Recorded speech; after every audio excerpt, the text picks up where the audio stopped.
उपस्थित सर्व प्रमुख पाहुणे व गुरुजन यांना नमस्कार. सर्वांना स्वातंत्र्य दिनाच्या खूप खूप शुभेच्छा. 15 ऑगस्ट 1947 रोजी आपला भारत देश स्वतंत्र झाला. त्यामुळे हा दिवस सर्व भारतीयांसाठी खूप खास आहे. इंग्रज हे आपल्या भारतीयांवर खूप अत्याचार करीत होते. त्या अत्याचारांना कंटाळून सर्व भारतीयांनी एकत्र येऊन बंड पुकारले. उठाव, चळवळी, सत्याग्रह करून इंग्रजांना चांगले जेरीस आणले. अखेर 15 ऑगस्ट 1947 रोजी आपला भारत देश स्वतंत्र झाला. म्हणून हा दिवस सर्व भारतीयांसाठी सुवर्ण दिन आहे.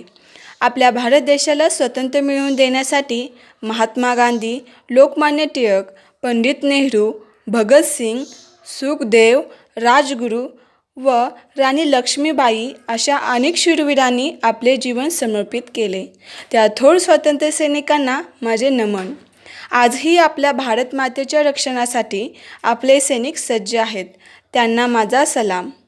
भारत ही आपली मातृभूमी आहे आणि तिच्यासाठी अनेक बलिदान दिले आहे. हे लक्षात ठेवून आपण सर्वांनी एकत्र येऊन भारताला आत्मनिर्भर व विश्वगुरू बनवण्यासाठी प्रयत्न केले पाहिजेत.